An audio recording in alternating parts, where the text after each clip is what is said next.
Recently, Jarom and I went 2-on-1 with the brand new BYU football offensive coordinator, Jeff Grimes. And you better believe we asked him about the quarterback race and when we will find out who the guy is. 2-on-1 BYU football all access with Jeff Grimes. I think it's pretty clear that everyone on the offensive staff and probably members of your offense have all said that you have the most satisfactory mustache. Are you more satisfied with that or with what you've seen from the offense? No, well, I don't have the best mustache. J.D. Falslev clearly has the best mustache on the offensive staff, and I can admit that. B, my wife hates my mustache, but I'm not seeing her much right now anyway, so I think I can get away with it. In terms of what we're doing on the field, really pleased with their effort, but we still got a long way to go in terms of execution. Let's set the stage with the obvious question. Have you decided who your starting quarterback is? No. What will it take to decide that, and what's your kind of timeline with when you want to announce it or not? Maybe you'll go into the Arizona game with nobody knowing, right? That's a possibility.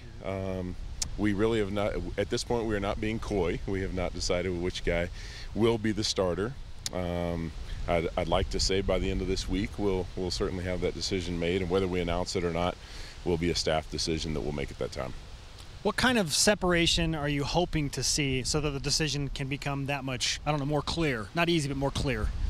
Well, it's a good problem to have on one hand because you have two guys who are doing well enough that it's going to be a tough decision. And I think we just need to see one of those guys become a little bit more consistent in the next few days. Is the reason you haven't announced it because you're still waiting for a guy to separate? Yeah, that's why I said I wasn't being coy. We truly are waiting to see a little bit more from those guys. What's the best thing you have seen from your offense overall? I think a willingness to do what's being asked of them. I think they really want to do well for the program, for the team, for each other. Unbelievably coachable, and just a joy to be around on a daily basis. So pleased with the effort, but again, we got a lot of work still to do. 3-ish weeks into your first fall camp as an offensive coordinator, how's it gone for you? How have you grown? You know, it's been really fulfilling and at times frustrating, but that's no different than being a position coach. I think the most enjoyable thing that I've had is just seeing growth with the players and the staff, and how far we've come in terms of camaraderie and an understanding of what we need to do in order to take that next step. And it's fun to be able to see guys take hold of the vision that you're compelling them to follow, and they've certainly done that. What's the dynamic of the meetings like just with your staff alone? Like what is that like? Very interactive. We have a great staff. Everyone has a voice and everyone has ownership. And I think because of that, we have a lot of guys that really care strongly about our level of success. Did Bo Hodge injure himself? Is that why he's not out here?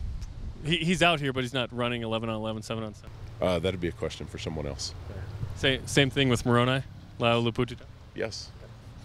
When you have to assess so many weapons on a day-to-day basis, how do you organize and track that all? How does that work? Well, some days we'll do various things, like one period might be a little bit more fast tempo, one might be one where we emphasize more jets or something. Today, the way that we did it is we emphasize certain formations in certain periods, and so we can organize it in a variety of ways, just depending on what we want to accomplish that day. All right, Coach. We appreciate the insight and not being coy as to J.D. Falsev's mustache and also the quarterback race. Hey, you bet, guys. Take care. Thank you.